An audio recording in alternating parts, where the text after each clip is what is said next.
December and it's about 5 or 6 degrees.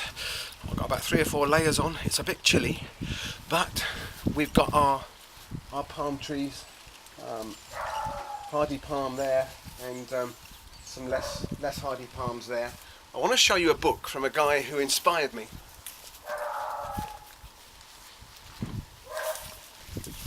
This book here, The Exotic Garden, and by a lovely chap by the name of Will Giles, who wrote this book. I don't know how many years ago. It must probably be 12, 13 years ago. And I picked it up, and it's full of inspirational ideas about growing tropical plants, palm trees and lush jungle plants, like this beautiful Ensete Morellii in British gardens, where we sometimes get cold winters. Lovely chap. Unfortunately, he died a year or two ago. We were fortunate enough to meet him. I did a little interview with him, and what a lovely bloke who loved his plants and his cats as well. So worth looking out for that book. Beware, it might get you planting more and more of these. So I want to just have a quick chat about what we do with our kind of tender plants and palm trees. This palm tree here, Trachycarpus fortunei, one of the hardiest palms that you can get. Some people might call it the chosen palm, but Trachycarpus fortunei, that can take really cold winters. Although it looks quite tender, that can take minus 15 degrees Celsius. That's very, very cold. I don't think I've ever protected that over winter. Sometimes if we've had snow, I'll just go around and knock the leaves to get the snow off the leaves, otherwise it can bend the branches down. But that one there, actually, very rarely does it need much in the way of protection. If we look further down through the garden, you can see a tree fern just there, and then the taller palm tree there with those long, narrow leaves there. That's the cordyline australis. You can see actually has an old flower head on there with some seeds on. And we've got quite a few of these cordylines. There's one there, and there's one more just behind that cotoneaster, and then there's a couple more just over there. Now this one that you can, if you come to this way a little bit, you might better see it. This one, there we are behind the cotoneaster. I'm going to go back to 1985. When we had a really, really cold winter in the UK, and it was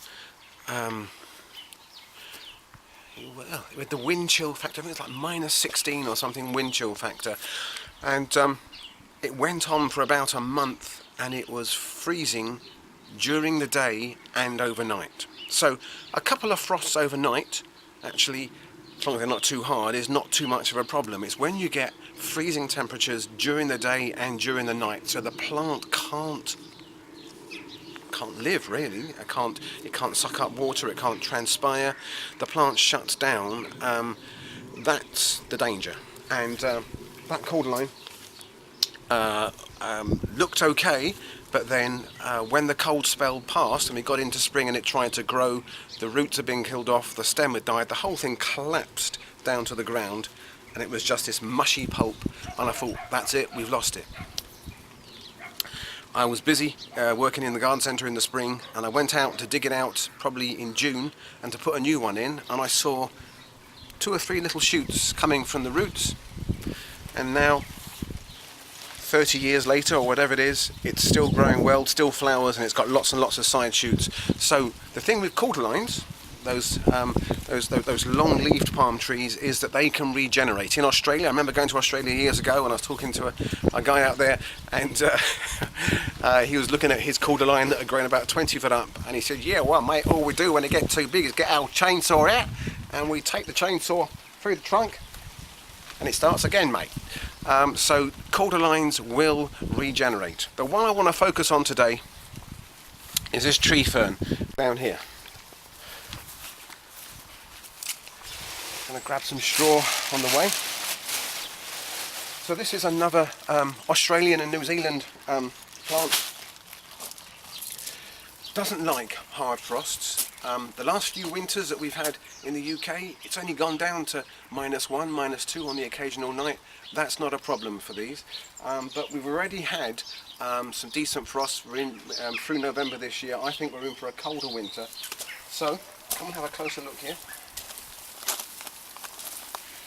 Just folded over some of the older branches to cover over the crown. This kind of area where the new growth comes from, that's where the tender shoots are. That's what needs protecting as a priority.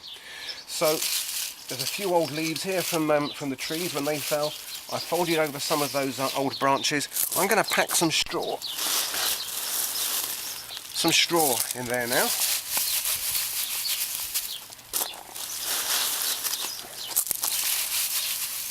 Okay, and I'm going to take a couple more of these kind of dead looking branches here.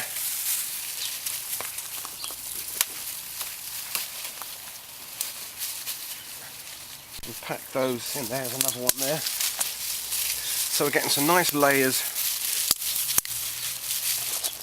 of ferny foliage on there so that that crown is nicely protected. If we get a really cold spell, then I might get some fleece. I might cut all these back, get some fleece and wrap the top of the plant in some fleece to keep the cold wind off. What we really want to help us here is a winter that gets progressively cold.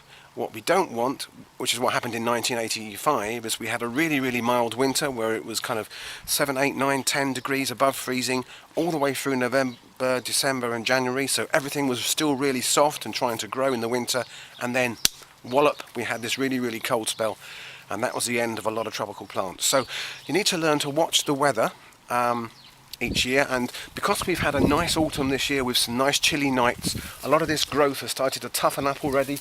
That cordyline there, the growth at the top will have been toughened up by the frosts, so that's good.